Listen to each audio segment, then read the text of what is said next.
honorable dignitaries, peace and love proclaimers, distinguished guests, good evening. Humura Rwanda, abawe bazize Genocide yakorewe Abatutsi, tubibuka iteka, tubibuka kandi twiyubaka. I'm thankful to be here tonight, and yet there is a bittersweet quality to these gatherings. While we are grateful for the light and warmth from the bonfire's flames, ku gicaniro, we are forever reminded of the darkness and the coldness that this fire was lit to remedy too. Today we commemorate those that we have lost in the 1994 genocide against the Tutsis, but we also celebrate the strength, the survivors, and their communities have displayed as they contributed to rebuilding a Rwanda erected on love in the midst of healing from the incomparable wounds of hate. Today we retrace the path of our existence, with which many called unlikely, and claim our truth over that of what this path entailed. Today, we reflect on the values to which we owe this Rwanda, a Rwanda that found itself at crossroads while the world watched in culpable or indifferent silence as Rwandans made the promise of our country's survival, of our humanity and dignity's prevalence. We chose peace, we chose love, and today we proclaim the power of these choices. Thank you, PLP. Dear youth, bana bacu, many of you are too young to recall the skepticism that weighed upon our backs when Rwandans made the defiant yet ever self-loving choice to revoke hate and embrace unity. The decision to band over a nation that was soiled by blood spilled from our own, the decision to plant the seeds of reconciliation so that its trees could shelter our children. For some, to speak the truth on the atrocities that we have had to overcome is to rehash a past and confront an eternal reality that they either don't have the capacity or the willingness to absorb. And for others, denying our past altogether is a cowardly escape from guilt over their inaction, or worse, their part in keeping genocide ideology existent in the most sinister parts of our societies or abroad. This is a shame. But our united and harmonious country is a beaming new moon, and an old saying that perhaps you might have heard says that the moon does not care for howling dogs. Peaceful cohabitation has been for some so demanding a task, and for others so invaluable a blessing that we cannot center skeptics or racists in our celebration of our survival. We can invite them, as the Serenity Prayer would gently nudge them, to accept the things that they cannot change.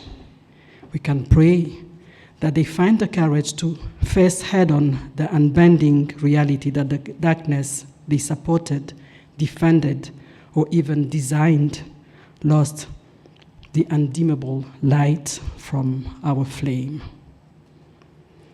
The obscurity that they prayed for our country to be engulfed in was conquered by the fire that burns, the refusal to die even now into the chest of our people and those they will engender.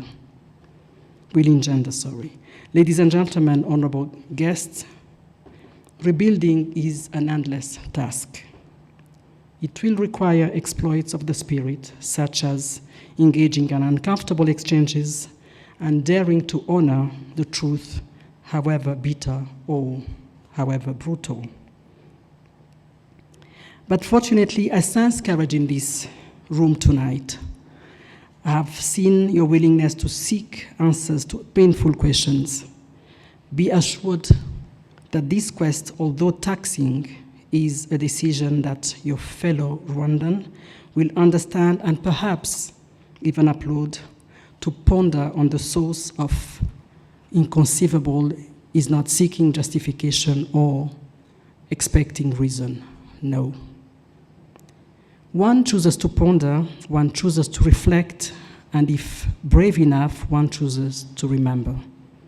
Because by recognizing a threat, by learning its designs, one can neutralize its future. This is the cost of never again. At times, dear guests, to commit to never again will require that you claim accountability for allowing our diverse, colorful facets to be distorted into divisions from which grew abysses that we allowed to be filled with hate, ignorance, or apathy. If the task ahead seems seizable, it is because it is. And yet, I see no reason why you, the youth, that has bred wonderful initiatives, such as the one that has gathered us today, should fail. For one, you have done a commendable job at tackling these tasks so far, and secondly, you are not alone.